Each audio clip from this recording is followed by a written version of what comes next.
We're live from our studios here in Kokomlemle on digital address GA0992539. Our lead stories this hour. Increased calls for at least a partial lockdown as new COVID-19 infections continue to spiral out of control as against arguments for economic instability. We hear from a health worker as we step into a day of their lives. The Speaker of Parliament urges members to undergo medical screening and coronavirus testing by close of day today. We have that and updates from today's sitting in Parliament. Also coming up, Supreme Court orders lawyers of 2020 NDC presidential candidate John Dramani Mahama to file witness statement by close of work on Wednesday as it serves notice it has the power to dismiss cases should its orders be disregarded. We have that and more coming up. Remember, Pulse is brought to you by Global Communities Dignelu, affordable sanitation. Join us on DSTV 421, GoTV 144. We're streaming live on YouTube and our other social media handles. Do send us a WhatsApp message on 0540109009. My name is Gifty Andopia. This is The Pulse. Please be my guest.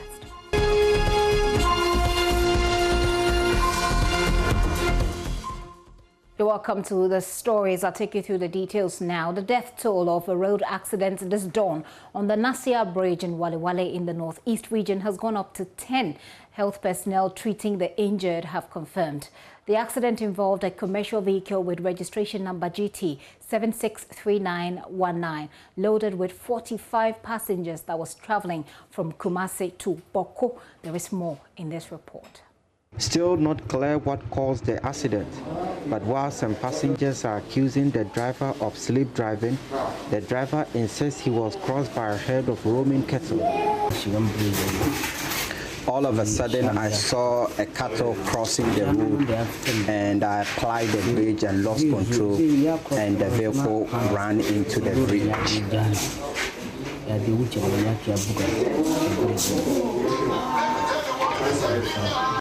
Eyewitnesses say the vehicle rammed into the NASIA bridge and somersaulted multiple times before landing in the middle of the road. The thing is happened that the ladies tell us that the driver is sleeping on. So the time he said the driver is sleeping, in a few minutes, then it happened. So for that time, some drivers passing by, they say that the driver came and passed, they stopped dropping some people, then he passed. Then the driver confirmed that the driver is sleeping. He's dazing and go and they say, oh, for this one, the driver can't go anywhere. Just fuel you, then you get the accident. What happened? How did the accident happen? Did you see how it happened? Oh, the time I'm in the middle, I didn't see in the front, but it came. The time I see that, gigi, it came, then fall down. So when the car fell down, what happened to the passengers? Okay, I come out first, then stop the cars, then trying for help to help me, started removing. What did you see? What did you see among your colleagues? Some of them, were they injured? Oh, some are died immediately, but I can't confirm that 4 or 5. We started removing them, they taken them away.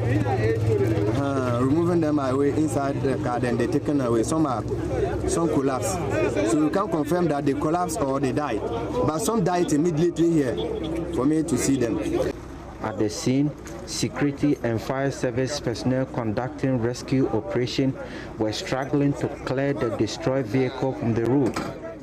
JoyNews also gathered that the accident occurred at about 3 a.m., but the rescue operation delayed as it was hampered by lack of ambulance to carry the victim to the hospital. The situation has caused a massive gridlock on the Tamale-Bolga highway as vehicles traveling on the road have been stuck as personnel are struggling to clear the damaged vehicle.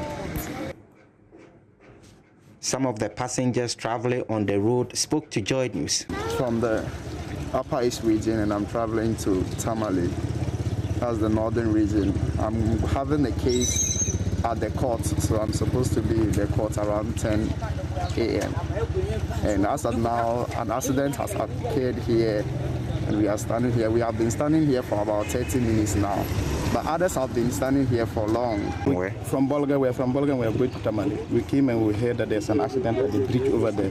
So we have been stuck here for almost 30 minutes now.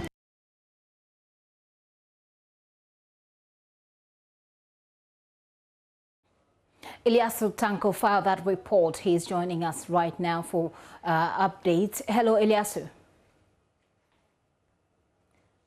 Eliasu, I'm hoping that you can hear me. Can you give us an update on those who were injured and were admitted at the hospital? Yes, I can hear you. Yes, an update on the injured and those at the hospital.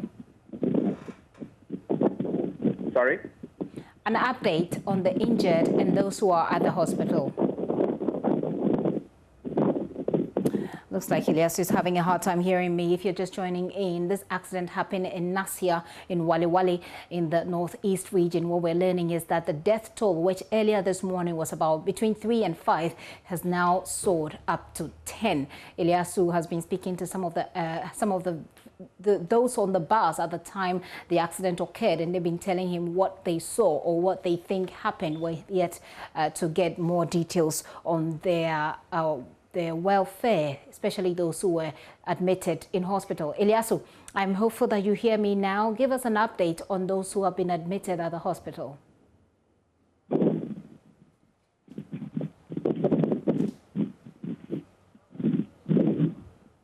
Sincere apologies for the hitches there. It looks like Eliasu cannot hear me. We'll try this one more time and see if we can get an update and whether or not the police has confirmed anything at all. What do they know? What do we know about this particular accident? What happened to the driver?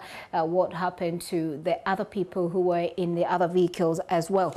That's what we're trying to get Eliasu to respond to for us. But it looks like he's having a hard time. Let's give it one last push and see if Eliasu can indeed hear me. Eliasu, I'm hopeful that you can hear me. Can you? Yes, I can hear you. Great. Give us an update on those who were injured and admitted at the hospital.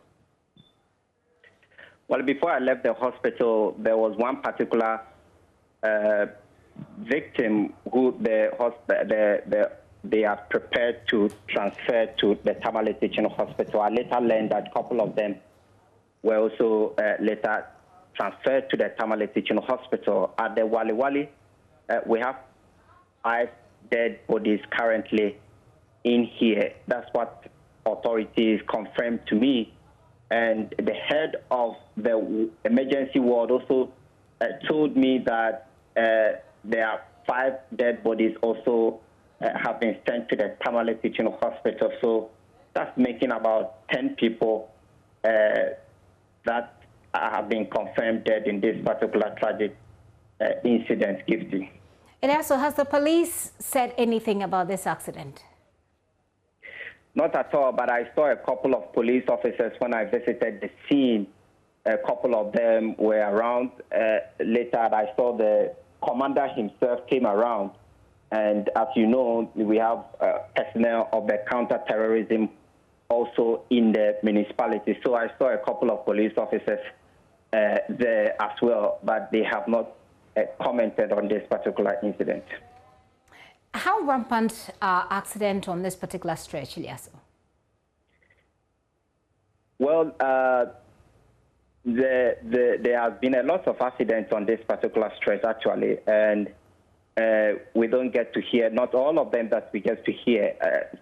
Sometimes, because this is a new region, the MTTD division is still at its formative stage, and so getting information about road accidents, especially on that particular stretch, is a bit difficult. But as you, I use that particular stretch a lot, and as you move around, you see damaged vehicles, accident vehicles actually parked inside bushes. And so there have been a couple of accidents on that stretch as well. Oh, you've been talking to some of those on the bus, and they tell you what they saw.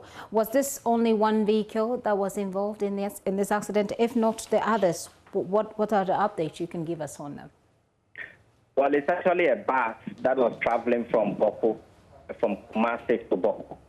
And I spoke with the the driver, when they brought him to the hospital at Wale here, and he told me that he saw a roaming cattle, a herd of roaming cattle crossing the road, and he lost control and rammed the vehicle into the bridge.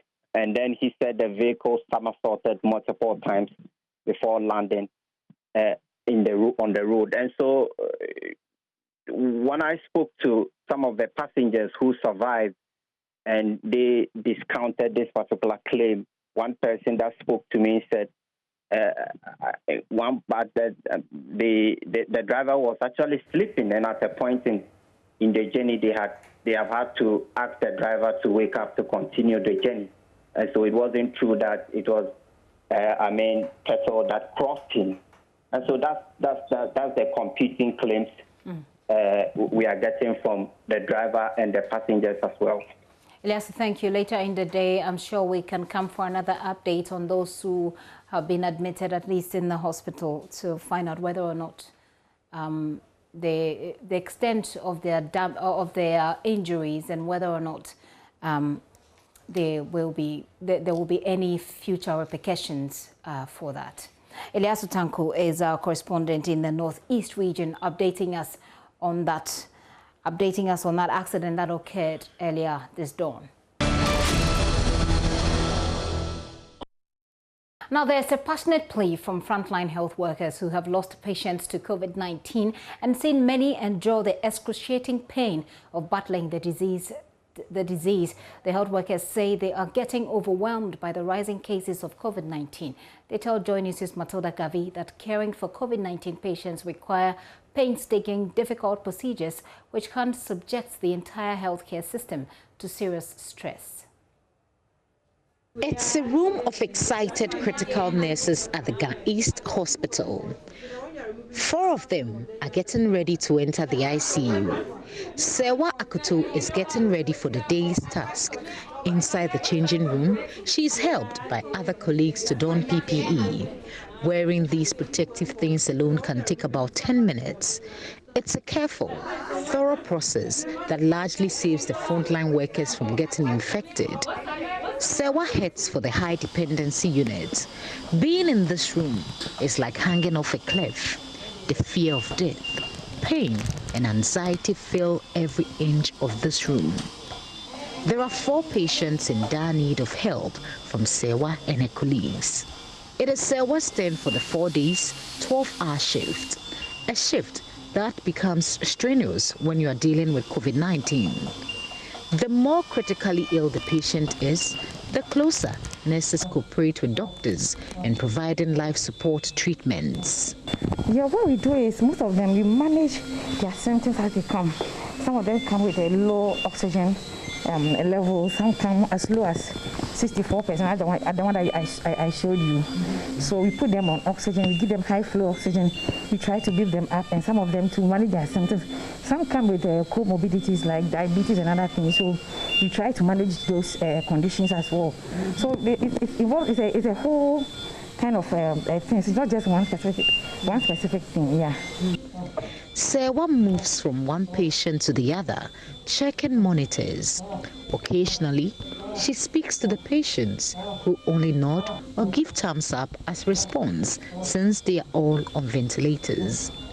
2 of her patients are restless. 1 is gasping for air.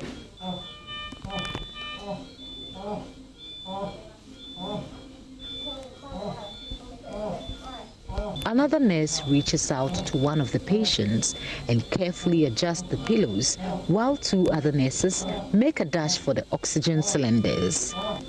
There are different life-saving activities going on at the same time. Other nurses and a doctor monitor the activities in here through a window. So they stand outside with all our plan inside. So if we are supposed to do anything, like say give this medication, they communicate to us. We ask them, we tell them the vital signs, write this out. They're supposed to give this, and they tell us. And sometimes when you are doing something, they see from outside, they will prompt you. This thing has gone off. Can you do something about it? Okay. That's what basically they do. Okay. Yeah, that's what we all do. Okay. And then once we go in, we are not here all the time. We do come in as time is needed. So we'll be standing outside and monitoring them from at the back of the window.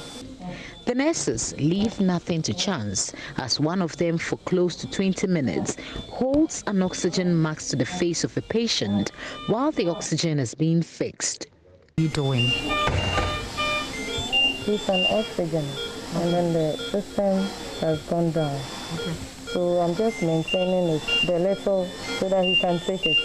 So that he can become stable? Yeah. So when they bring the other cylinder, then we can put him on it. Okay. The system, this is a central oxygen system. Okay. Yeah. Okay. And the system is down. So you can see here, it's written low oxygen flow. So they are now working on it for the system to respond, and then it will be normal. Okay. All right. They are confined to the steaming PPE. The only break is to lean against the wall or squat briefly in between the checks. We are overwhelmed with the rise of COVID cases now. Help by masking up so the cases can be reduced. Let's try and observe the safety protocol. Health workers are overwhelmed now. We are breaking our back, so please try as much as possible to do as you are told. Mask up, wash your hands. I mean, observe the safety protocols. Help us to help you. You can see our staff strength, we are not enough. You see, we had a challenge with the oxygen now, and most of us had to don in. I had gone in the morning and gone out around 12. I had to come in again. You see, I'm panting. Even as I'm talking, you can see that I'm not really in there, just moving about. So there's a lot to be done. And I don't know, the public is not, some of them think that COVID is not real. We are exaggerating, but no, COVID is real. There's a lot of cases here. We do lose some of them. So it's better to be in the comfort of your home than being in an ICU. The long hours, the stress and anxiety that comes with treating COVID-19 patients are affecting them. Because for Sewa and her colleagues, every day at work means a fruitful exposure to the disease that has killed some of their patients. It's really affected psychologically. Coming to work every morning, we work for 12 continuous hours for 4 days. We take 3 days off, and you are called at any time to attend to an emergency.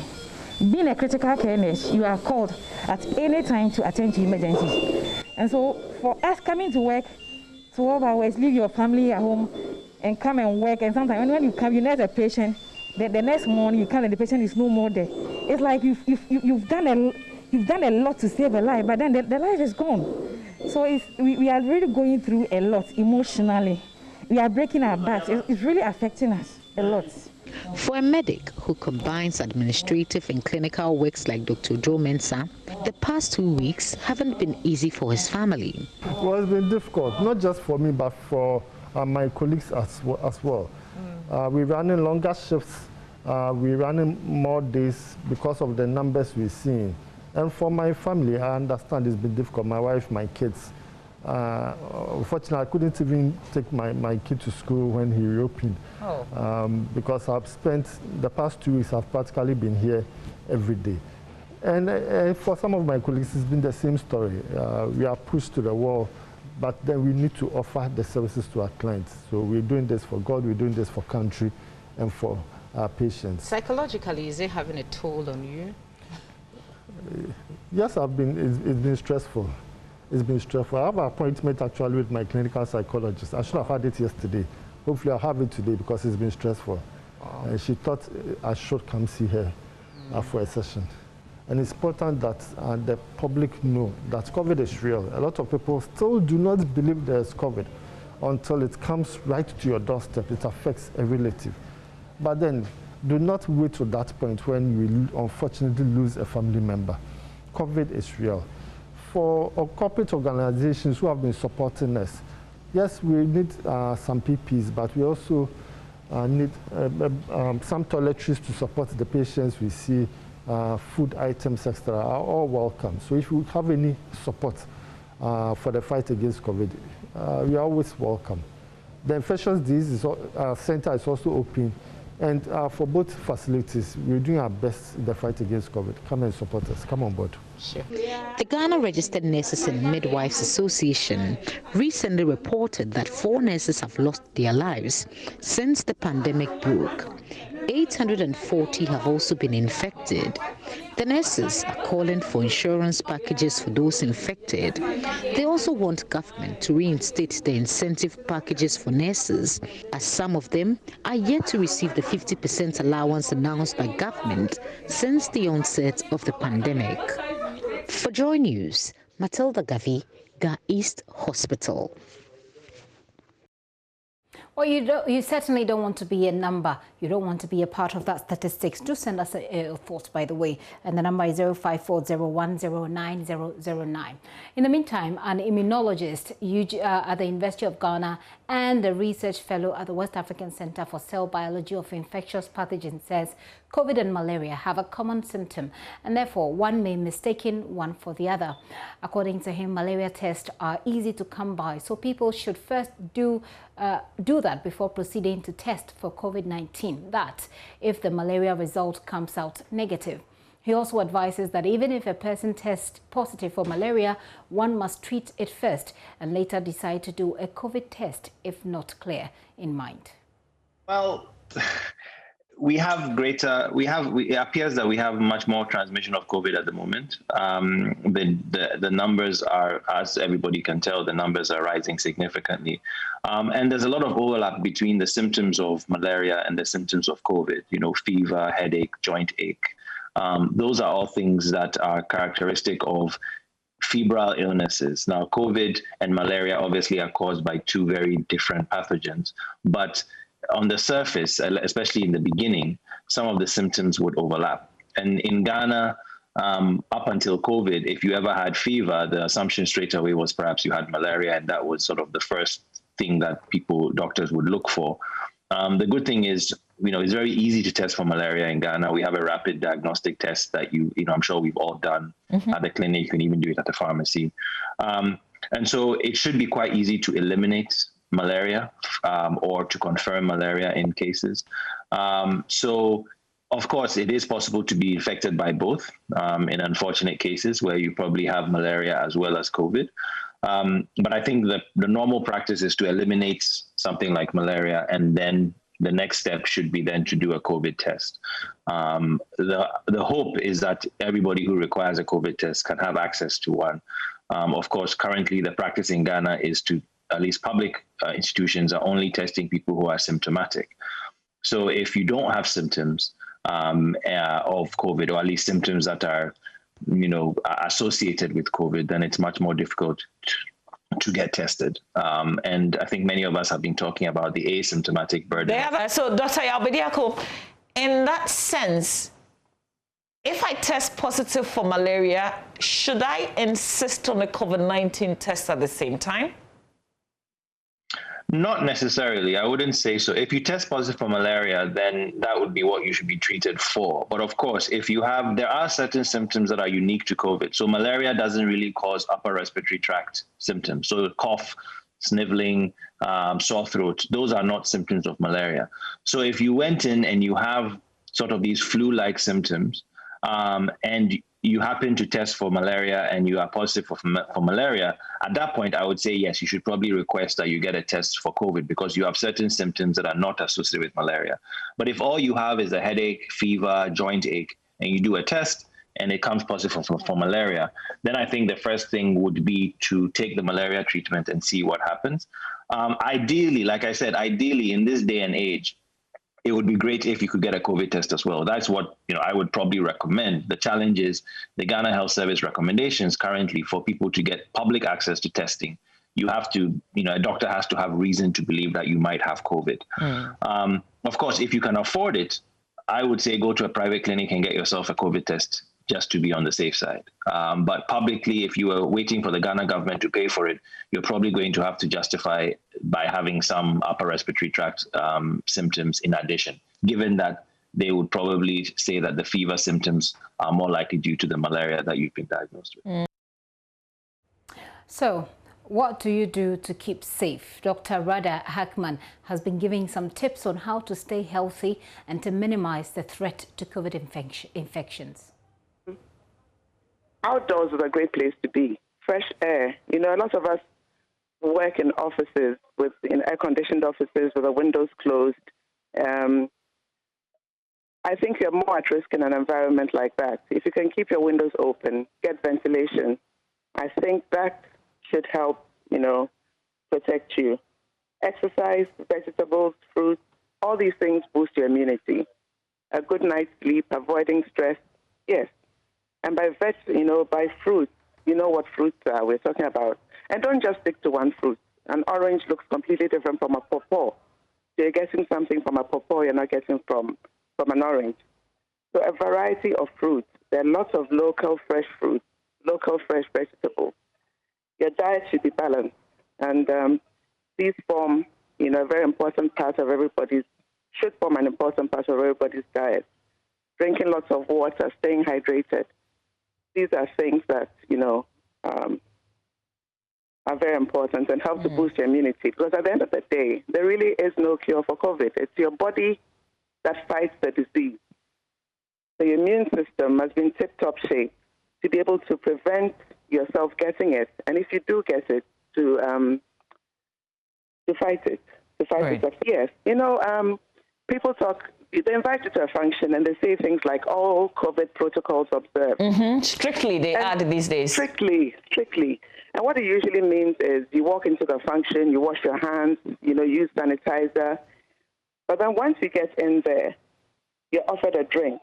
And that's where the trouble starts. You're offered some water, you're offered some food. The mask comes off. You're now in close proximity with people, other people who are also not wearing masks. You're talking, you're laughing, you're singing, whatever. That's when people get infected, you know. But people seem to forget that bit, and they think that once they've washed their hands or once they've sanitized their hands before they eat, they're safe. You're not. You catch COVID from breathing in the air, the breath, the droplets from another person. So if you're not wearing a mask and you're talking to somebody else who is also not wearing a mask and who may be infected, there's a very good chance that you'll get infected, especially when the function is held indoors. There's a good chance you'll get infected. So I would say impose your own personal lockdown. It's not every function you have to go to. If you're invited, I mean, just weigh the odds. You're responsible for your own personal safety. You don't have to go.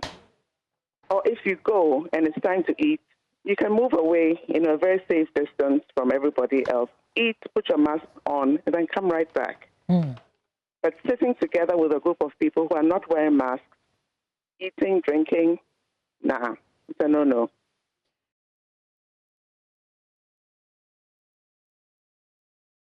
I hope you've taken some notes on that one there. Well, the Garden City Special School is dedicating 7 weeks of the semester to educating pupils on COVID-19 and preventive protocols. This is targeted at enhancing adherence to safety protocols among the students with special needs. Nana Aljima visited the school for children with special needs. Here is his report. It's break time here at Garden City Special School at Asokore Mampong in Kumasi. Various class teachers are joined by the school head, convincing students with special needs to wear their face mask. Some have dropped the masks to their chin, as others hide them in their pockets. In the joy of meeting friends after the long COVID-19 school break, the children ignore calls from their teachers to space up. At the dining hall, head teacher Roslyn Ejapon attempts to find out how much these students know about the pandemic. Some of them give interesting answers. We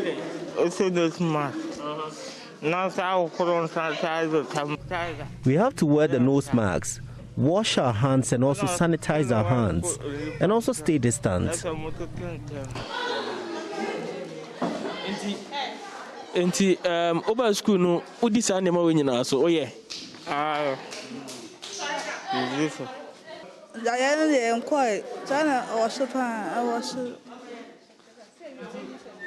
enti se oba school no The pandemic is not over. It's still there.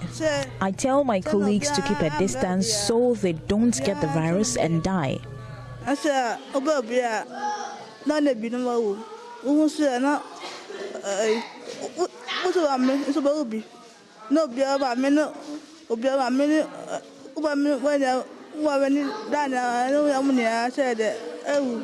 One of the students, Kingsley Opoku, is worried cases of COVID-19 continue to rise. Hence his decision to keep his mask on and his sanitizer in his pockets.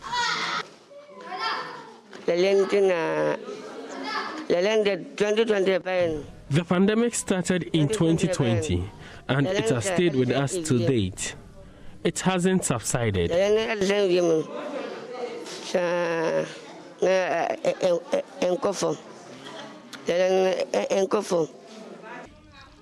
Intellectual functioning and adaptive behavior are limitations of children with special needs. Though the school authorities admit ensuring adherence to the protocols will be difficult, they assured a lot is being done. Mrs. Ejapon explains. So for the first 7 weeks, we are just going to talk about COVID-19 with the children. We know about 60% of them will get it. The others, we will have to help them to go through the protocols every day.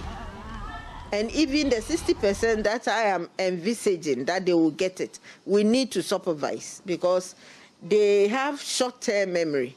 So and the way they learn is through reinforcing, through repetition. And that's what we are going to do with the protocols. You need to always remind them to do what you want them to do. Already, teachers have been assigned to student groups to aid adherence to the protocols. Also, regular disinfection will be done in classrooms, dormitories, and dining halls to ensure safety of students. For the boys, we didn't have a problem. Their beds are spaced, well spaced. For the girls, we had a challenge because the beds were together.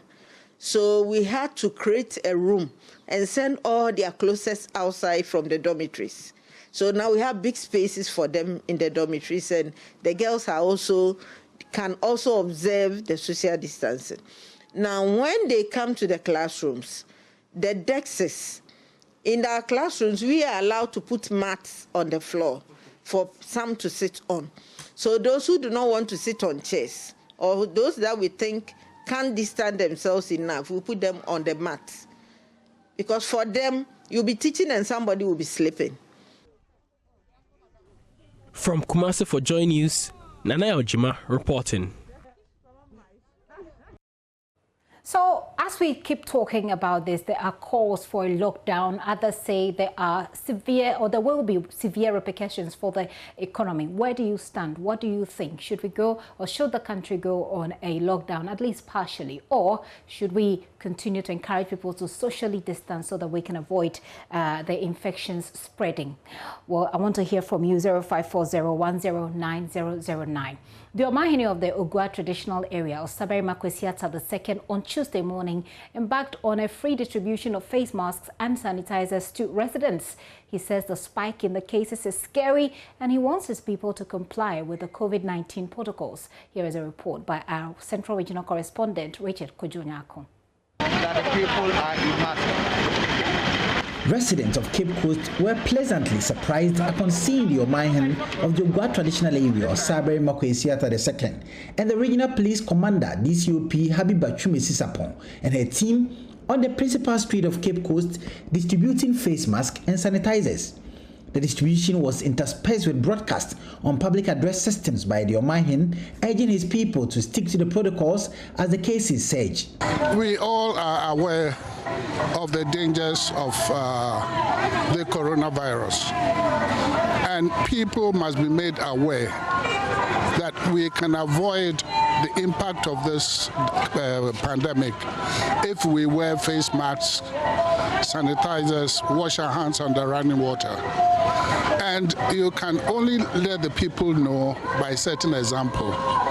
That is why we have been lucky this morning to have free face masks and sanitizers. And it's only proper that me, being the Omahin of this town, together with the regional commander, walk through the principal street of Cape Coast to deliver some of these products to the residents of Cape Coast, and at the same time educate them on the use of these, so that from tomorrow onwards they will continue to wear these protective gadgets to avoid any impact of the disease.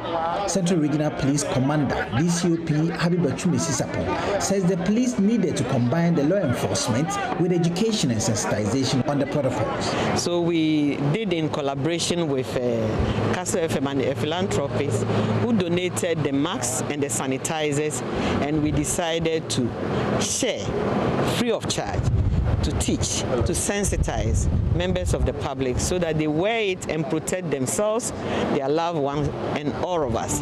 What you have done tomorrow, what's going to happen? Are you going to ensure the strict compliance of these protocols, wearing the face mask? Because earlier your outfit had arrested some people and then they were left as a warning or something. What is going to happen? We will continue to enforce the laws as directed, because that is our mandated task. At the same time, we also encourage members of the public, a lot more of them, to also continue to wear it, first of all, to know that it is in their own interest. The market queen of the Abra market, Madam Cecilia Agri, had these words of advice to her colleagues and residents. This is a signal to us that if you doesn't wear the nose mask, they have every right to arrest you. For last week, there were so many complaints, they were not informed and so forth and so on. But now that they have given you, you have to wear it.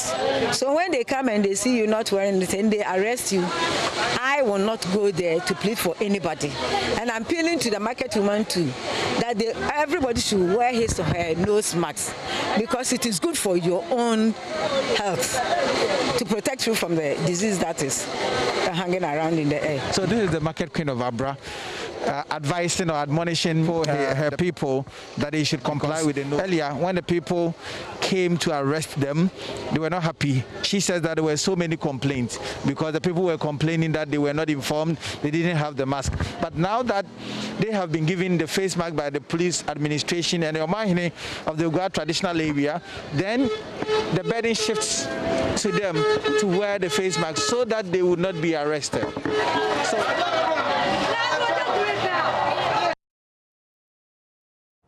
And this is the Pulse with me, Gifty Ando Apia. Let's take a few messages and we'll go on break and return for more of the discussions.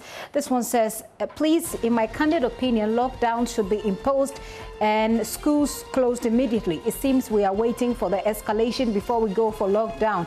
Gaddafi is sending that message from Ada. I want to look for those that came in a bit earlier. Yes, this one says, looking at the sharp rise in the cases of COVID-19, it's incumbent on us to maintain and adhere to the safety protocols and ensure reduction in the number of new cases. You go on, which may put pressure on the system. Abdullah Abdul Razak, General, send that from Tamale. This one says, lockdown, I think so. The government must enforce the, I think so. The government must enforce the social distance rules and probably put restrictions on the public gatherings. Sir Willie inside Denu, Ketu South. Let's take a very quick break. We'll be right back. We'll talk about it. What are the arguments for and against a lockdown? Economic instability as against saving the lives of the people. Well, what do you think? Let's take a break. We'll be back. We'll have a conversation.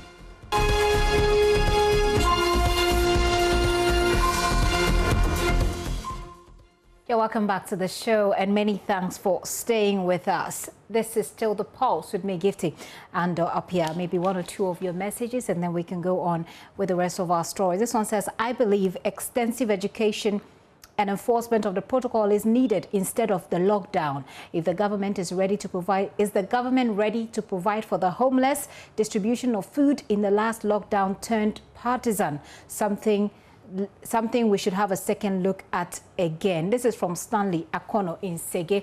On that note, with 3.4 billion people still living on less than $5.50 a day, Oxfam, an anti-poverty campaign, has warned that global poverty levels could be higher in the coming years than they were when the pandemic hit.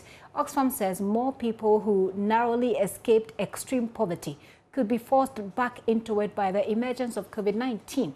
Isaac Kofi Appiah has more in this report.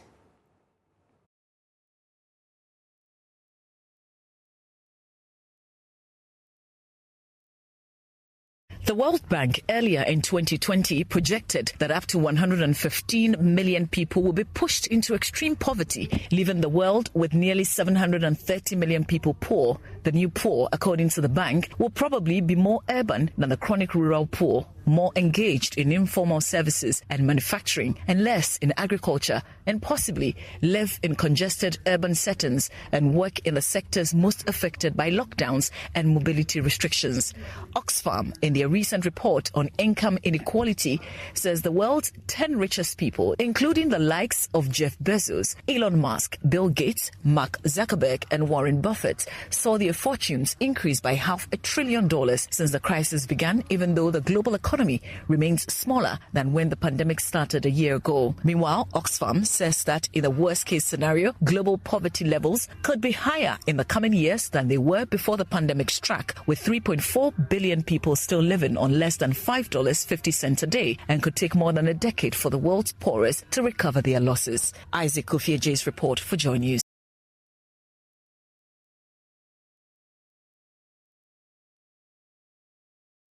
Well, I should have said cent. I said pence. Well, you have had a little bit of a UK education. It gets to your head, doesn't it? Let's have a conversation on the back of this particular story. Kakra Anthony is head of industrial statistics and national project coordinator with the Ghana Statistical Service. He's joining us via Zoom so we can talk about poverty and COVID-19 a bit more.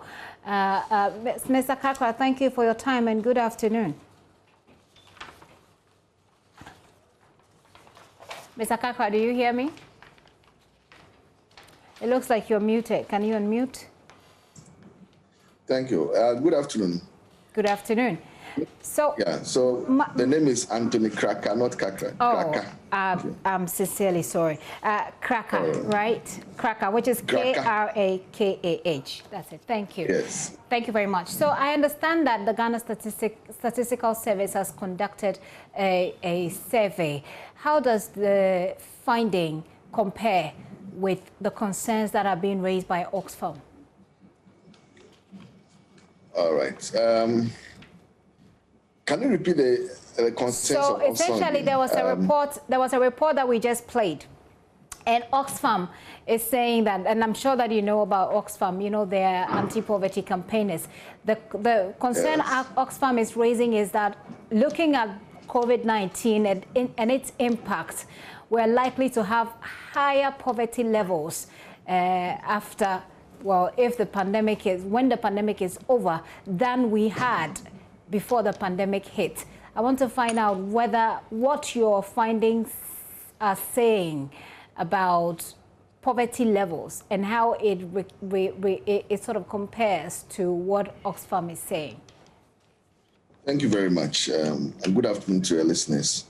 Yes, I think to a large extent we can concur with what Oxfam is saying, because our recent surveys on the impact of COVID on Ghana's economy, and considering, for instance, businesses, we did several surveys on the impact of the COVID on businesses and households, and also on some other areas. And considering, for instance, business alone, we noticed that, for instance, during the lockdown, we noticed that, 46,000 businesses 85,000 businesses were closed down. Now, after the lockdown, when we were still in COVID, by September, we also noticed that these numbers have, number of closed down businesses have reduced by half, about 46,000. And so clearly, when businesses are closed down, and they would have to find alternative ways of survival, and what they do is that to reduce employment, they hire people, they fire people, they sack people, and reduce wages and all that. And so, in the midst of COVID, you can see clearly that as businesses suffer, for instance, and they will transfer that impact onto labor, which is workers working for businesses, which means that they reduce wages and all that. And so certainly people's income will go down, and that would impact on poverty. And so poverty is likely to go up if the pandemic persists as it is, because you can even see from the overall production, talking about the GDP, as you've heard the Minister for Finance talked about several times, and also from our estimation that yes, growth, we are in a recession as growth was declining in the quarter to quarter. And so clearly, in general output levels is going to go down. Now, general output levels go down, then people's income levels will go down, and poverty will rise, because then they cannot afford to maintain their welfare levels at the level that they used to before COVID. And so levels would become worse. Right. So I just read for you. I mean, you have comments from viewers that says, you know, lockdown is not necessary. We only require to be self-disciplined and observe the safety protocols. But you'll also have messages like the one I'm about to read, which says, I think it's time to go back into lockdown. We should not wait for the situation to get out of hand before acting. The economic impact will be huge, but we've got to save lives first. It's from Achim Krachi Kunfi Otom. And so when we hear such arguments, and we've also heard doctors say we should at least go ban mass gatherings, for example, but your statistics seeks to give the other side of the arguments, which is that if we go on any such lockdown now, it will have dire effects. But how then do we find a balance, I mean, from a statistician's perspective? Thank you. Yes, we know that a lockdown would have severe consequences on people's welfare and the economy. There has to be a balance, as you rightly said. At what point do we bring the balance? Do we bring on the balance? The issue is, to what extent is this pandemic going to affect people's lives? And as the president have said several times, we need to protect lives first before livelihoods. Now, if many people are going to die, and then poverty means nothing, because they will not even live to be able to pour. And so we need to look at the balance and see if the measures government is putting in place to curb the pandemic is not going to work. Then the lockdown will be a necessary evil. Let me put it that way. Because if government is trying to put in measures to be able to enforce the wearing of nose masks and washing of hands and all that, and it's not working, then probably if government have to put in a harder measure in terms of a lockdown, which will be able to curtail the pandemic from spreading further. Because, as I said earlier, you need to live, you need to survive to become poor. And what's the point in not being able to be alive? If you're not alive, then with the poverty that you're talking about will not even can't come to pass in the first place for the individual there should be a balance. And so I think the advice from the Ghana Medical Association and the rest should form the basis. Looking at the pace at which the pandemic is spreading, can we contain it with the measures that are put in place? Okay. If not, then there has to be a harder measure which will be able to protect lives. Yes, the economy will suffer. I mean, Europe and the rest are doing it. They are trying to put a lot of measures in place, but UK and the rest are locking down. And so if you have to lock down for a time and people go hungry for some time, and probably then the pandemic will be able to leave us for us to be free. Then we can come back and work hard and we'll survive. And of course, poverty can come and go, so we'll survive it. I get that. I get that perspective. Better still, well, now that we haven't heard anything from the president indicating that we're going to go on a lockdown between today or tomorrow, let's wrap up with you with a summary again of your findings, which shows us that should we continue to neglect the COVID protocols, should we continue to move around the way we please, the lockdown may just be enforced and we will just begin to feel it in our salaries, in our businesses, and on us as individuals. So wrap up with me with a summary of the consequences of the lockdown as you found in your previous survey. Thank you. So, as you said, if the pace at which the pandemic used to spread and when government decides to lock down, then of course, as I said, I mean, locking down in Accra alone, as we have in our data, in May, June, across about 85,000 businesses shut down, to close. And some of them couldn't survive after the closure. Some, as we speak, by September, about 70,000 were still permanently closed. What it means is that all workers for these businesses will be out of business and they will have to find other alternative livelihood sources. And so when there's a lockdown, businesses will shut down. When businesses shut down, people lose their income, people will be fired. And what happens is that the government may have to come in. Government may have to find ways of mitigating these pressures that businesses are not able to contain as a result of lockdown. It could be as a result of trying to, as we saw earlier, maybe trying to subsidize utilities which can be directly be affected by trying to take care of government taking that burden off the households, and government finding a way of, if we have some warehouse, I mean, I know government have been undertaking issues of trying to store food in some of the government had a program of storing food, and if that program still exists, then probably government could find a way of sharing food. I mean, not cooked food, but uncooked food, so that people can that could keep people for some 3 or 4 days or 1 week. And so government may have to find a way of trying to mitigate these hardships that the lockdown will bring onto the households by either giving them some money. And there we go. The issue about getting the right database of every Ghanaian to know where and who they are, for us to trace them and give them money, as the European countries are doing and the US and Asia countries are doing.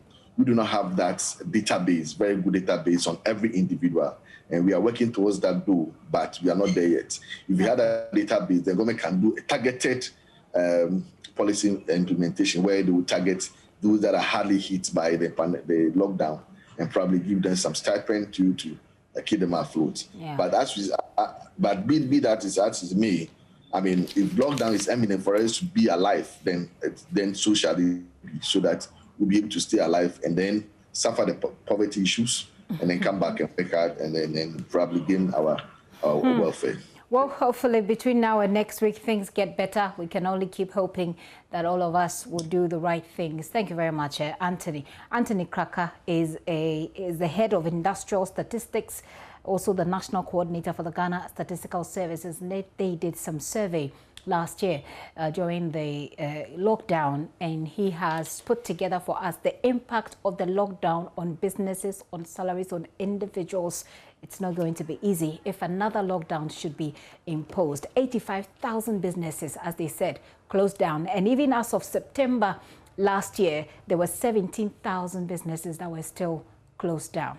Well, this weekend, Ghana will be joining the rest of the world to mark Neglected Tropical Diseases Day, simply NTD Day. NTDs are a group of about 20 parasitic and bacterial diseases which affect about 1.7 billion people in about 149 of the poorest countries in Africa, Asia, and Latin America.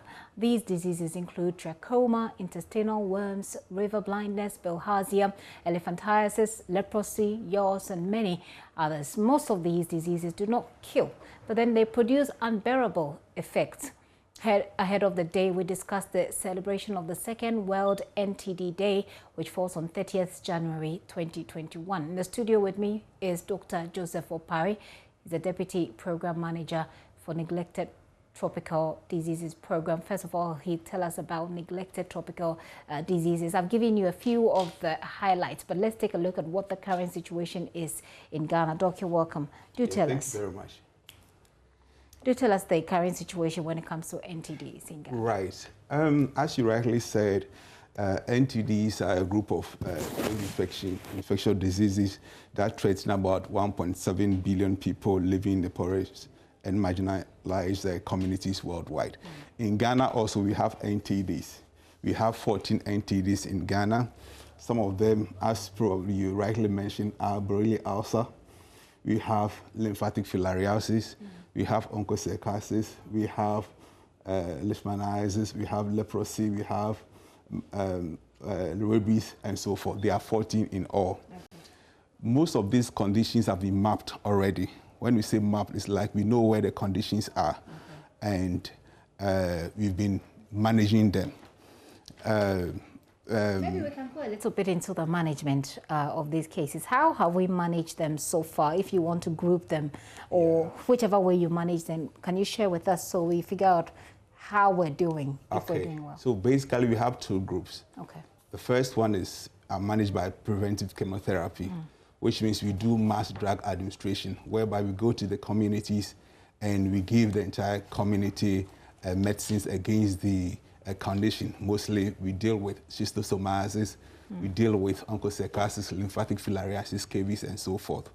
Then we have other conditions whereby we look for the cases like Borrelia ulcer, leishmaniasis, yaws, leprosy. We look for those cases and we treat them.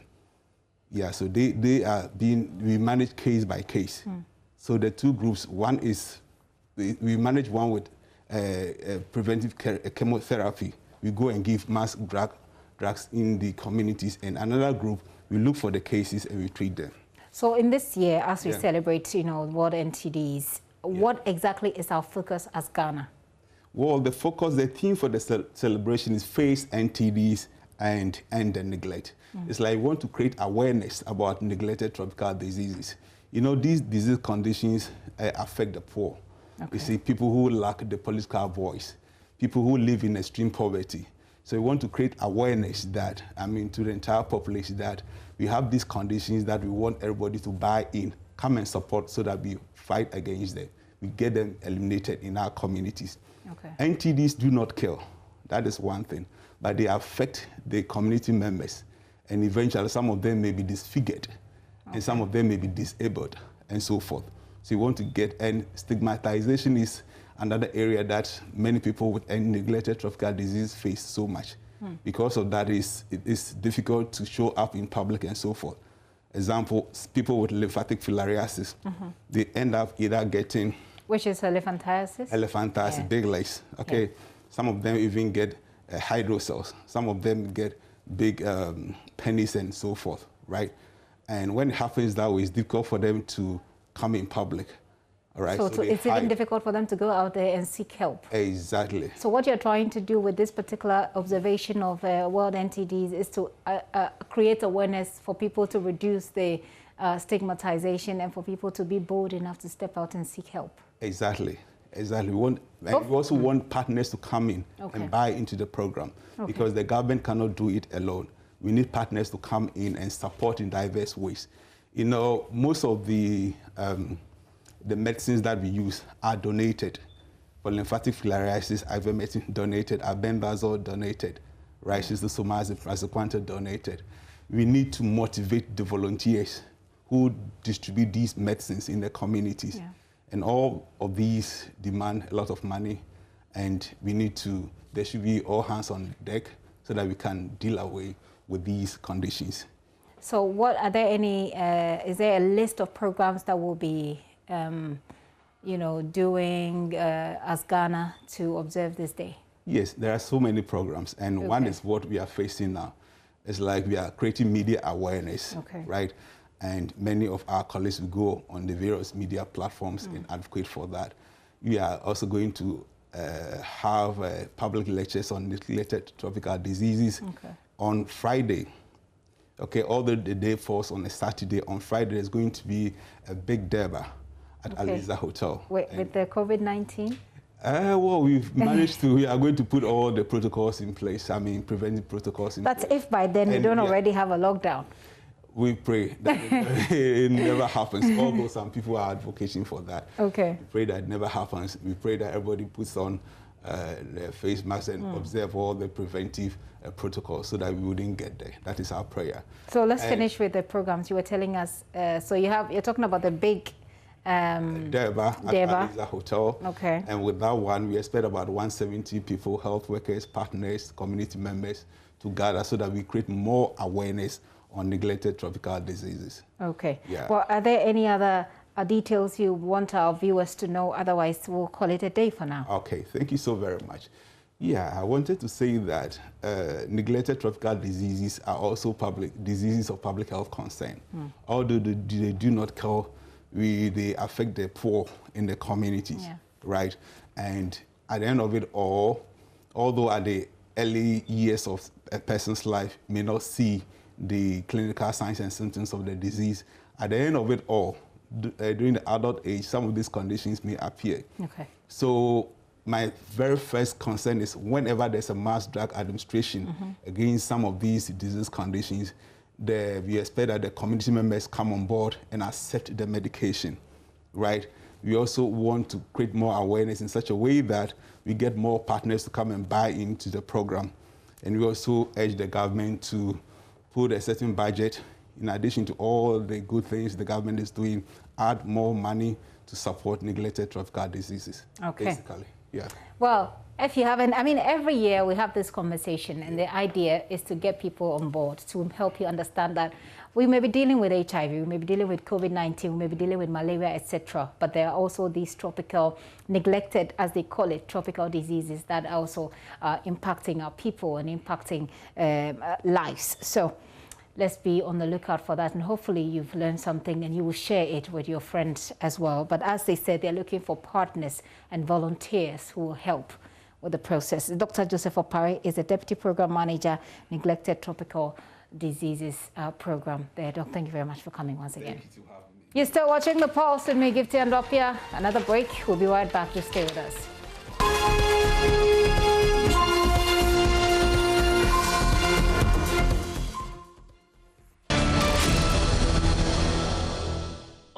Yeah, welcome back to the show. Now, Speaker of Parliament Alban Bagbin is urging members of Parliament to undergo medical screening and coronavirus testing by the close of day today. Speaking at the commencement of House business, the Speaker indicated that checks from the Parliamentary Health Centre showed that some MPs have still not done the test.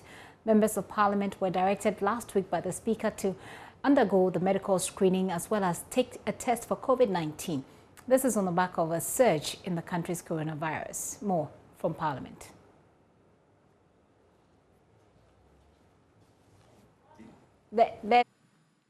And the COVID-19 test is also still ongoing.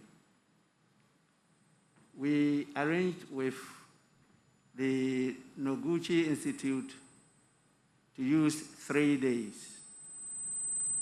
The 3 days are over, but I'm reliably informed that a number of our members have not yet taken the opportunity to either do the screening or even to undergo the COVID-19 test.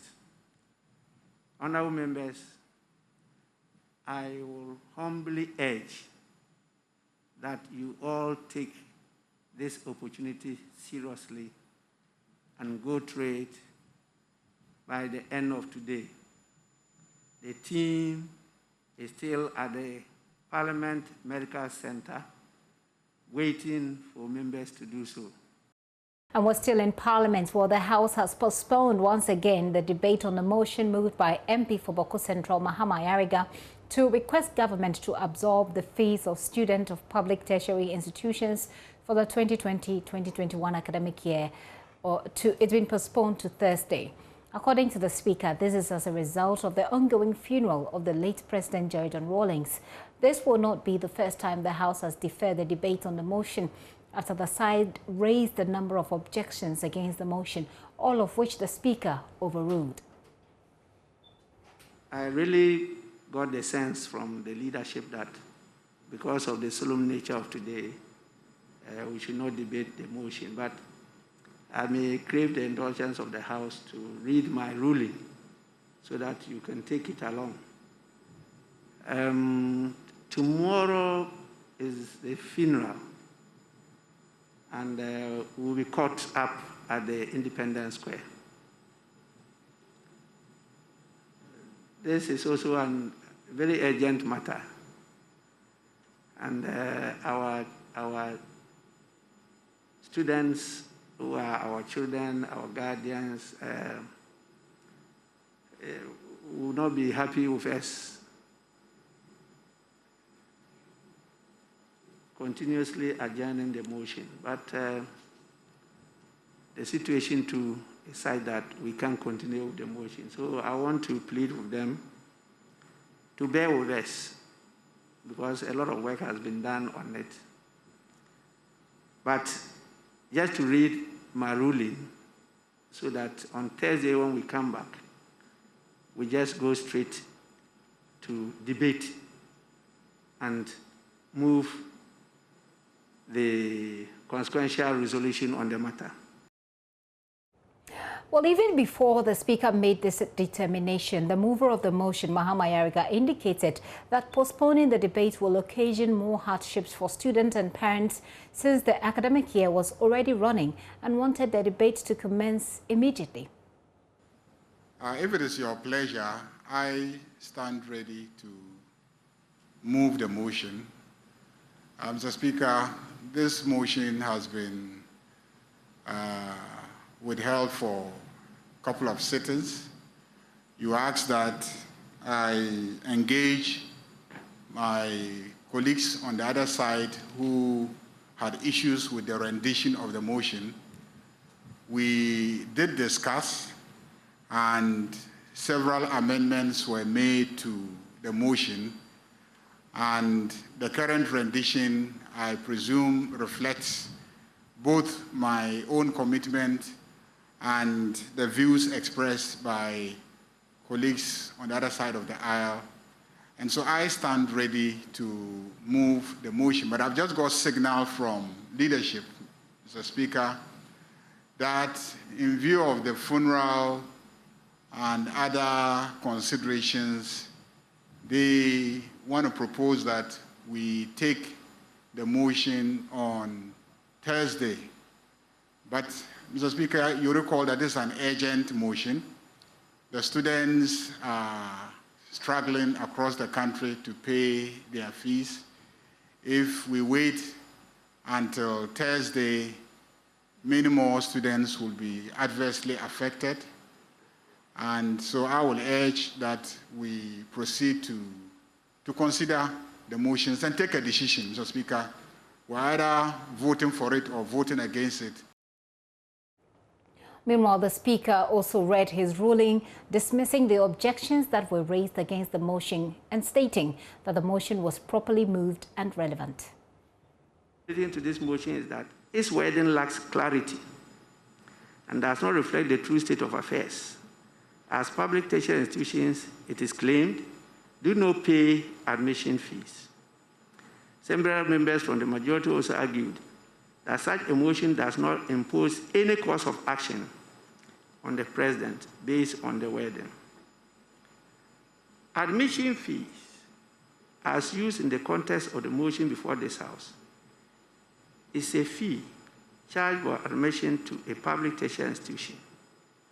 It is a well-known fact that these institutions, in handing out letters of admission, request the admittee to pay an admission fee before he or she will be enrolled in and permitted full access to the school as a student. The wording on its face cannot therefore be the basis for rendering same as incompetent.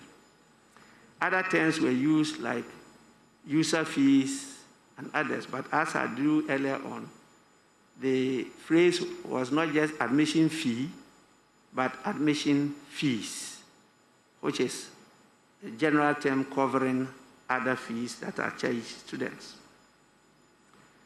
Honorable members, the huge impact on the livelihoods of Ghanaians brought on by COVID-19 pandemic cannot be overemphasized. It is my ruling, therefore, that the substance of the motion is unassailable and shall be allowed to prevail in the interest of the parents, guardians, students, and the institutions concerned. Having been so determined, the motion as moved and seconded will not be dismissed. Majority Leader Oseche Mensah-Bonsu indicated that his side will be ready on Thursday to debate the motion, but they will also subject the Speaker's ruling to scrutiny. The House definitely will do what is required to be done as you have proposed on Thursday. We have agreed to observe the solemnity of the occasion provided today by what we have done with the commencement of the funeral for our former President, Flight Lieutenant General John Rawlings. So, Mr. Speaker, we act accordingly on Thursday.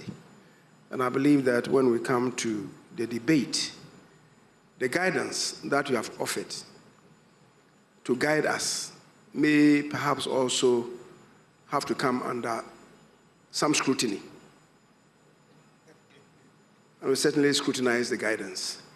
We'll be informed by the guidance, but if needs be, we shall scrutinize the guidance. Oseche Mensah-Bonsu's Majority Leader in Parliament. Away from Parliament, the Supreme Court has served notice it has the power to dismiss an election petition should its orders be disobeyed. The caution follows an explanation by counsel for the petitioner, Tony Letha, that they had opted not to file witness statements as ordered by the court due to pending applications earlier filed. According to him, Mr. Mahama has filed a stay of proceedings along with a request that the court takes a second look at its decision not to allow EC Chairperson Jean Mensah to answer some questions. This is the latest in the case filed by the former President John Mahama challenging the results of the 2020 elections. Here are excerpts of what transpired in court today.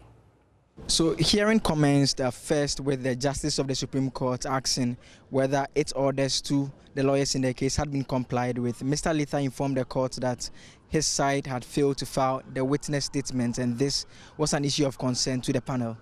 Look, since then, we have filed an application for stay of proceedings, which is scheduled to be heard today.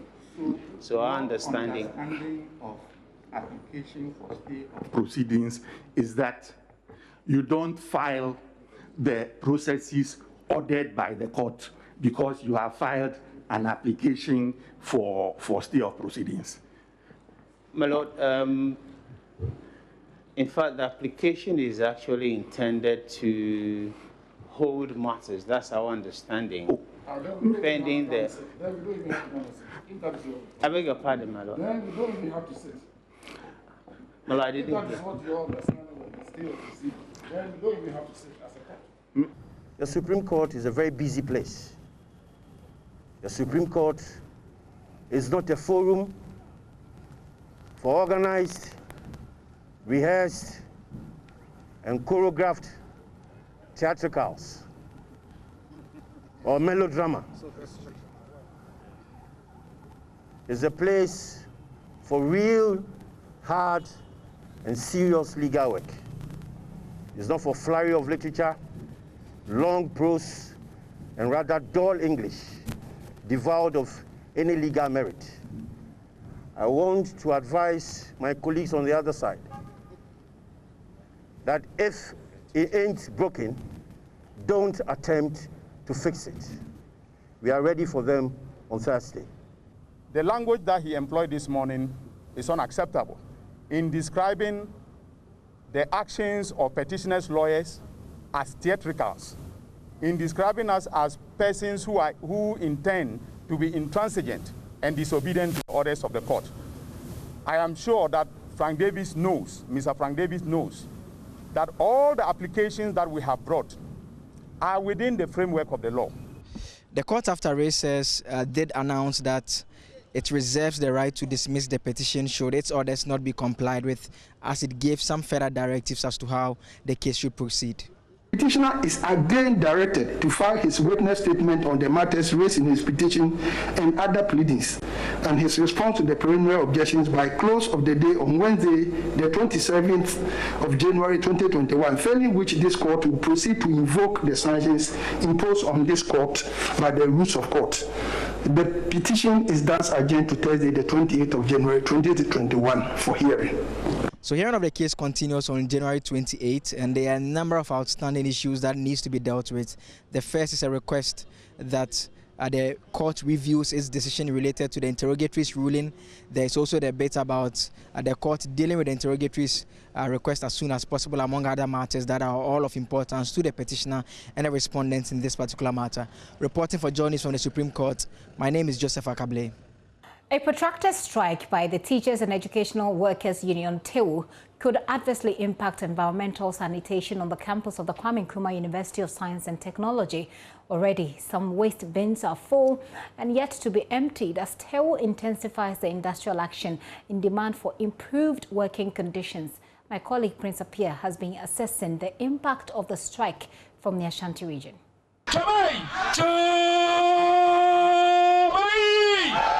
On Thursday, the leadership of the Teachers and Educational Workers Union asked other essential service workers to join the action. But on the KNUST campus, students are attending lectures.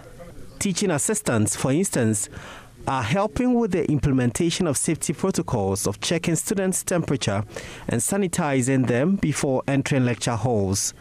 The sanitation situation on campus is, however, compromised. Some waste bins are full to the brim. Most of the bins have not been collected for proper disposal. Some of the students are scared of the worst if the strike continues. It's going to affect our studies because we just reopened and the COVID-2 is in, so we didn't have much to do. And just as we open, they are going on strike. It's really going to affect our studies. Yeah. We'll find it very difficult. And we all know about this pandemic, the outbreak of it. So personal hygiene, or let's say cleanliness, is next to godliness, as we all know. When you are like, you want to urinate, you want to go to the toilet, you want to do everything, at least if without all those stuffs, in fact, we'll find it very difficult when learning. So when it continues like this, we plead that there should be a better solution to it. Local leadership of TEU, however, observes there are attempts by school leadership to engage others to do their work. Local chairman Charles Arthur warns school authorities against the act, which he says is against the labor laws. By law, when you are on lawful strike, the employer cannot employ a temporary staff to take over your work. It cannot be. The employer can only do that to ensure essential minimum maintenance to protect raw materials. In the case of universities, this provision will not be applicable. This is found in section 170 of the Labour Act 203, Act 651. It's not applicable, and even the law says that this must be agreed and put it in your conditions of service, which we do not have it in our condition of service. So as we stand, we can withdraw all our members, and the employer cannot by law decide to employ someone to come and do our work. When the employer has done that, it's unfair labor practice that we can go against that. We can take any action against that. Prince Appiah reporting.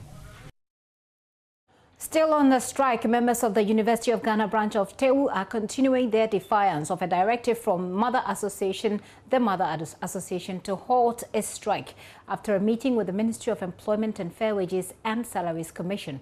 Some 2 weeks ago, TEU declared a strike over what it described as poor conditions of service and the refusal of government to pay its members 18% non-basic salary allowance, as it has done for some senior members of the universities. But the National Union called off the strike following a meeting with representatives of government. But then the branch of the union in the University of Ghana has refused to return to their work post. My colleague Kwekwa Sante with more in this report. Defiance. More than a week after the national leadership of the Teachers and Educational Workers Union, TEU directed its members to halt its strike action, its branch in the University of Ghana is still striking. On the University of Ghana campus, members of TEU have abandoned their work post, forcing students to take over some of their roles. According to Ken Botri, local president of TEU in the University of Ghana, until government heeds to their demand to pay them 18% of non-basic allowance, they are not going back to work. The government has unable to meet our expectation. What we are saying is, you've given our other counterparts 18%. Our other colleagues at the Ghana Education Service, 15% critical support. So why this 8%? The 8% basically means an insult to us, as if we don't deserve it or we are not human beings. Excuse my language. Well, we have Fair Wages and Salary Commission. So if you want to do everything, let that equity, fairness exist, then peace will prevail. We have stated that if government delays our security personnel, we are going to withdraw them. Yes. So if it delays, that is the next step or next line of actions that we are going to take. The government of Ghana has indicated its readiness to pay 8% of the 18% being demanded. But Ken Boche indicates that most of their colleagues in other universities agree that this is unacceptable. They received a communique from the Jubilee House where they've stated 8%. Unfortunately, even with the General Secretary, he was not pleased with the 8% that was given. He was not happy with the 8% that he was given. So why should we members be pleased with it? Now the meeting involves all the public universities, all the 11 public universities. So we met, we closed yesterday around almost 10 to 11 p.m. And then we concluded that there's no way we can accept this 8%. Members of Tewu University of Ghana are still continuing its defiance of its mother association, Tewu National Directive, for them to return to their offices. At this meeting here today, which is still ongoing, the association, the union here at the University of Ghana campus, has been threatening that if government and this national association does not pay attention to the concerns they've raised, they're actually going to withdraw other essential services, which they decided to not withdraw because of its importance, particularly relating to the security here at the University of Ghana campus. The strike of Tewu continued to bite, especially on the University of Ghana campus, whose members are still unwilling to go back to their work posts. This is still the Pulse with me, Gifty and Opia. Remember, coronavirus infection rates are still going up. People are dying. Do take care of yourself. We'll be right back with more. To stay with us.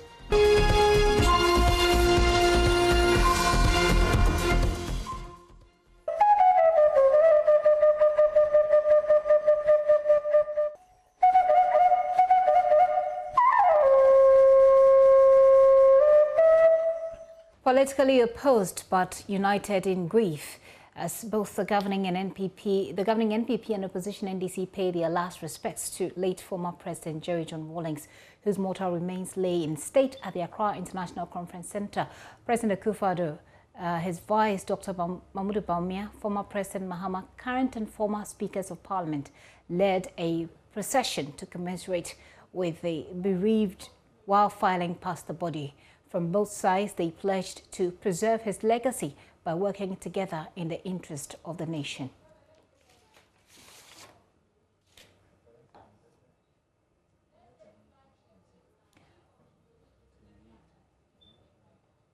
Let's take you live now to the Accra International Conference Centre, where the Chief of Kumewu is representing Otumfuo Oseitu II right now.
that was Otumfuo's representative.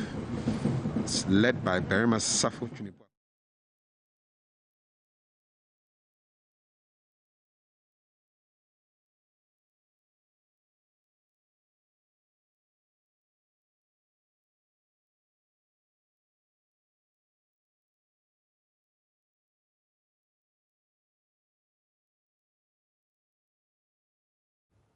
So those are live visuals coming to you from the Accra International Conference Center. Otumfuo 32's representative right there leaving, but my colleague Latif Idrisu is on the ground. He's joining me right now to tell us more. Hello, Latif.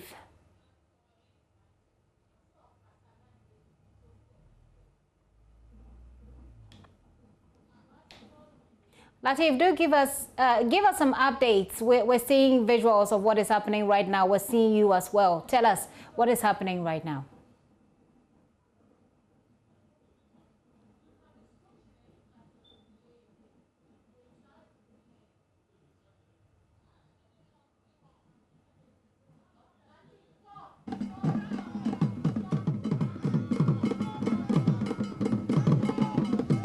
Okay, Gifty. So we are now seeing the display of some rich Ghanaian culture here at the International Conference Center. Why?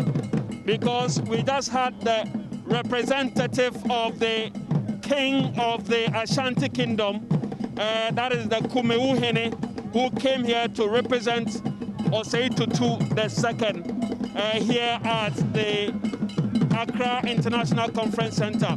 The body of the late former President Jerry John Rawlings, as we speak, is still lying in state just behind me.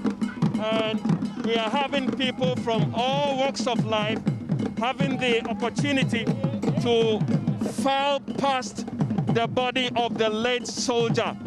In fact, when the representative of the Ashanti Hene was in there, we had a number of people, and still we have a number of them at the main entrance waiting for their turn, and the camera will just give you that shot of people who are packed at the entrance of the Accra International Conference Center, waiting their turn to get in there to catch a glimpse of the body of the late soldier who has departed after leading Ghana for so many years. We are having members from the diplomatic corps as well, all of them coming in one after the other to pay their last respect even before the body is finally put to rest. We've been here since day one. I have my colleague Elton Brobe earlier on stationed right here, and he's been speaking to a number of dignitaries who have been sharing their own personal experiences they had with the former president, former soldier, and former head of state of the Republic. For now, we can take a listen to some of the interviews that my colleague Elton Brobe had earlier when he was stationed here at the Accra International Conference Center. And we all remember his key principles of accountability, probity, and transparency, on which he never relented. And, you know, we know that during his administration, he had hold over his ministers. You know, I mean, that was the perception of us out in the public there, that his ministers knew that he had to play to his principles, live up to them. It is difficult for a person to remain straight and steadfast like that in life, because, you know, human beings, we are very frail.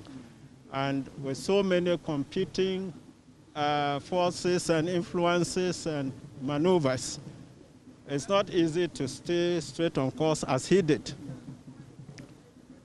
And so I believe that he came into the arena of governance with the sole purpose of serving Ghana genuinely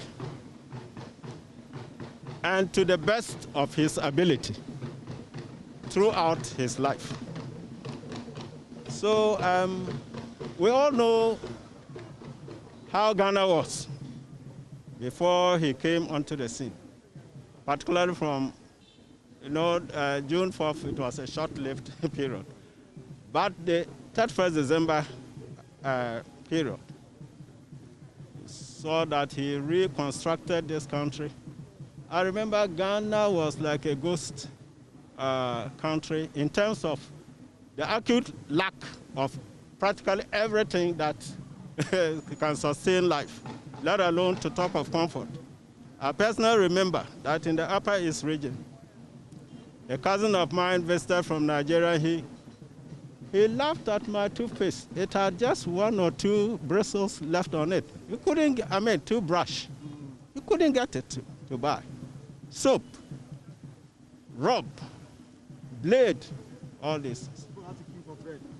Yes, but he worked tirelessly and reversed all these things, and put Ghana back on course.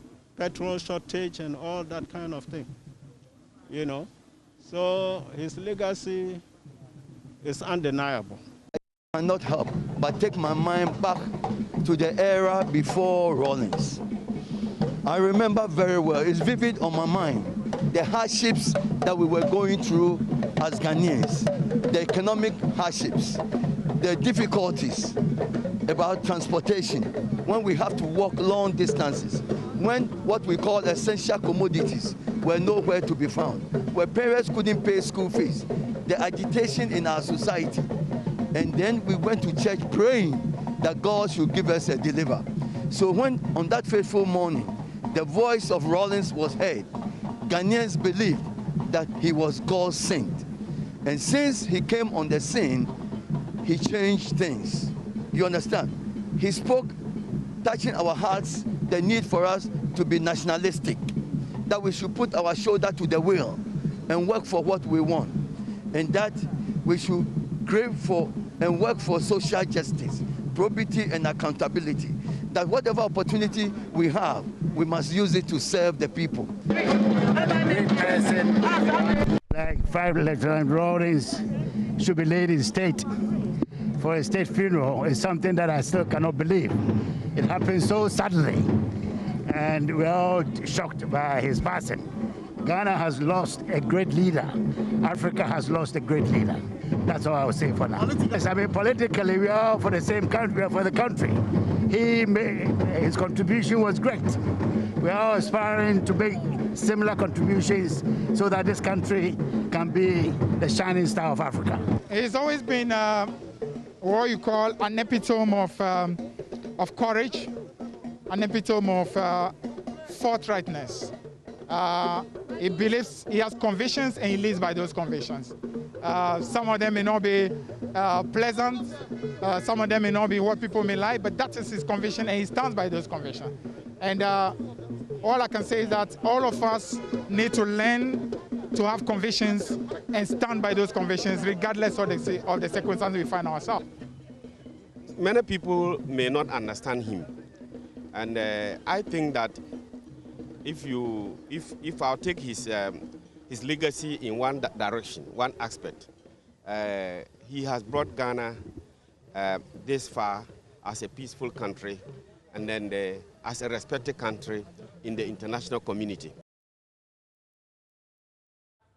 Well, you had some interviews that my colleague Elton Broby had earlier. You heard from a former judge of the Supreme Court, Judge at Tuguba. You saw Nilante Vanderpoy, who's a former mayor of Accra, Nana Atodazi, a former chief of staff, Fifi Kwete, a former agric minister, and Cleto Savoka there as well. Latif is still on the ground with us. Hello, Latif. Let's begin with the personalities who have filed past so far since you got there.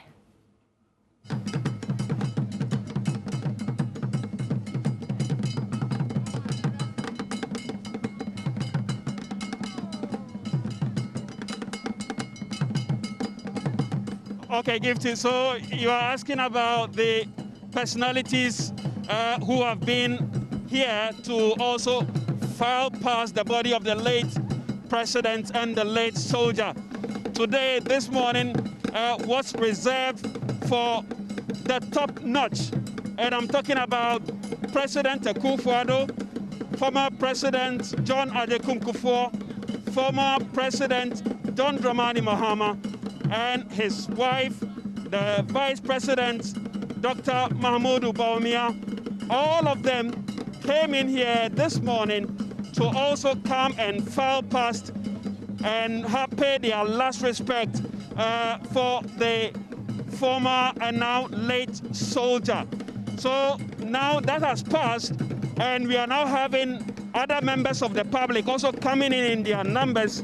And I must say, well, once the gate is open, the number of people that troop in here is unbelievable. And we still have a number of them at the other side waiting for their turn to also come and have a glimpse of the body of the late president. That is the situation here. Those at the top had come earlier on in the morning and had gone. Now we are having the turn of other members of the public who are also interested in catching a glimpse of the body of the late former president. You know, yesterday, and as part of the celebration of the late former president, everybody is celebrating him every possible way that they could. And one of the key stakeholders, when you talk about Jerry John Rawlings, is the party he founded. That is the NDC. Yesterday, the party held a public lecture in memory and honor of the late former president. One of the key individuals at this lecture was the chief of staff of late former president. I'm talking about Nana Atudazi.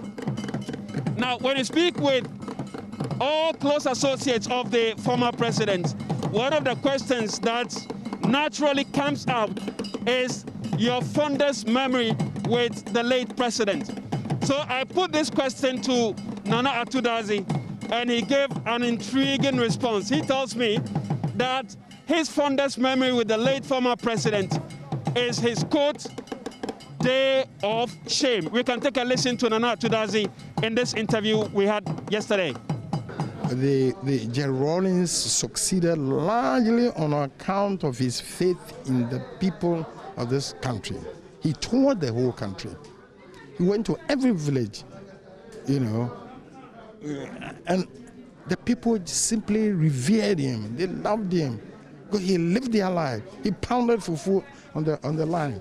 He gave lift to old ladies with their load of firewood, all kinds of things. Like you said, there were snakes in his tent and all that. These are real things, you know, for a head of state. Tell us about your fondest memory. Worked with him for so long. Just share one with us. Well, that's a tall order for a 19-year period, you know. But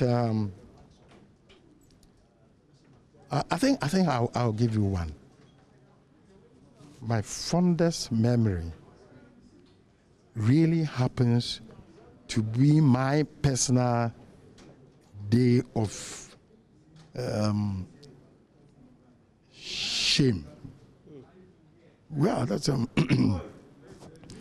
this was early morning, 7th January 2001.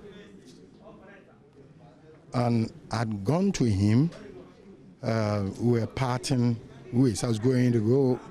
He was packing his books out, and I had to leave to go and shower and come and join the handing over the next day, later in the day. And I went to him and said, well, I have to go. He said, the guys are coming in the morning, Ubetebilamte and others, and I have to do the fiscal handing over the castle to them. I said, okay, get some drinks and, you know, give it to them. You guys, I was stunned, you know, a bit, but that's him. He didn't have an enemy.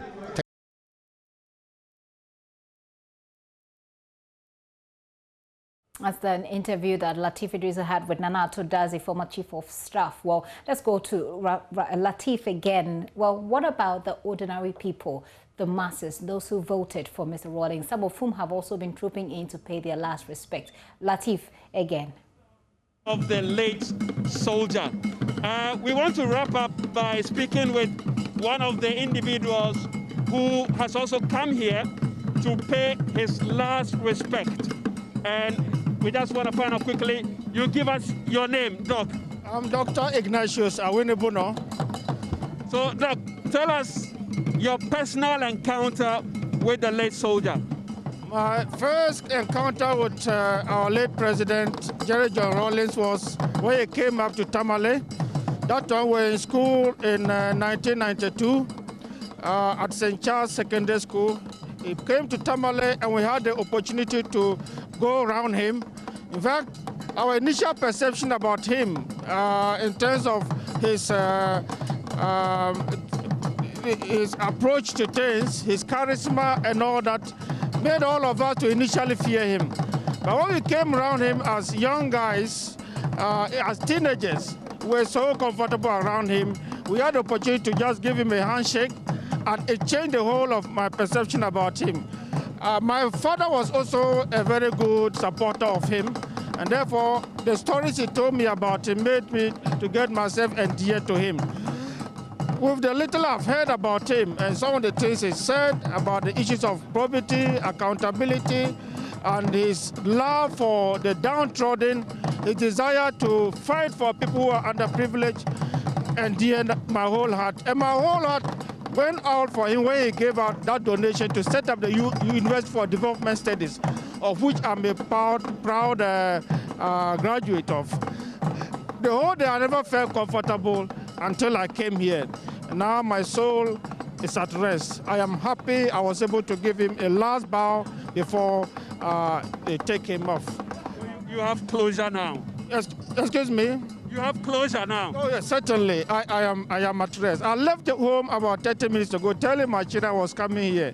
And I'm so happy that at least my heart will rest now. He was a good man.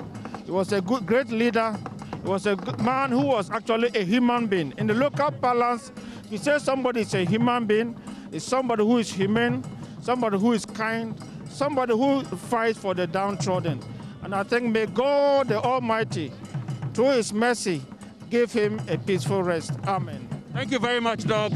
So you just heard from someone who also had a close encounter with the late soldier. And that has been the line that runs through every single individual you engage or speak to about the former.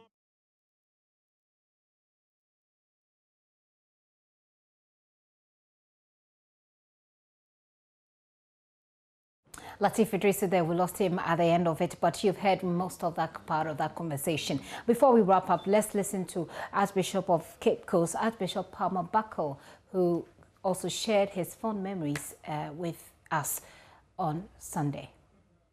John Rawlings himself said it a number of times, once a Catholic, always a Catholic, which meant that deep down in his own heart, he was a Catholic, somebody who believed in God, who believed in what the Catholic Church stands for. And one of the strongest points we have in the Catholic faith is that it is not ours to judge anybody, but to leave judgment to God. However, we also believe very strongly that everybody will be judged by God, and therefore will be judged according to what he or she came to do.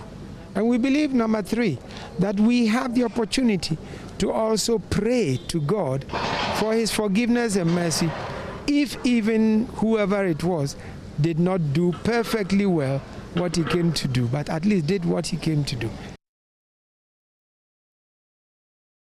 Archbishop Palmer Buckle there with his own thoughts as we all bid him farewell. Meanwhile, preparations are underway for the wakekeeping and funeral rite of the final funeral rite of the late former President Jerry John Rawlings at the Agbotui family house in Jelukope. According to a family member in charge of the local preparations, Ishmael Kou Agbotui, there will be a wake later today, that is Tuesday, and the final funeral rite at the same place, as well as Thanksgiving on Sunday. Meanwhile, grand funeral rite will be done in February.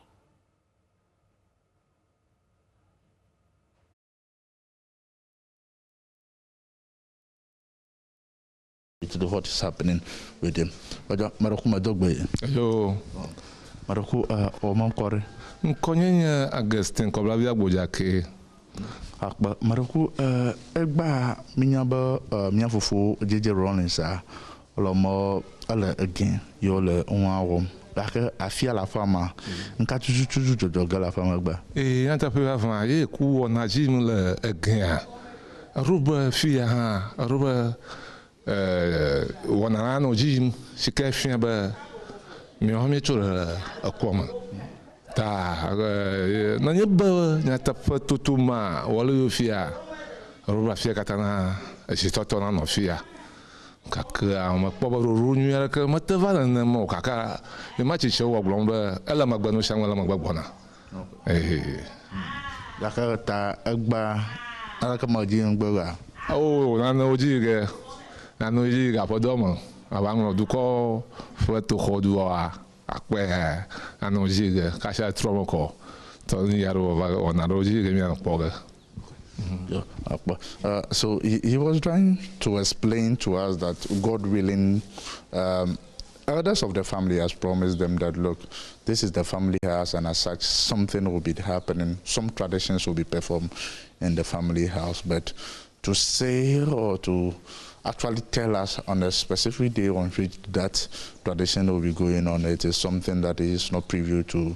And he believes that when all is said and done in Accra, other rituals and other traditions will be performed right here. Well, that wakekeeping is happening tonight in Jolikope. That is Dachi Hede Nalaya Asante with our sister station Adom TV there. Well, that's it for me for this hour. Well, we didn't bring you sports and let's talk showbiz because of former President Rawlings' file passed. There is more news at myjoyonline.com. And thank you for sharing your messages, those of you who did. My name is Gifty Ando Apia. Many thanks for your time.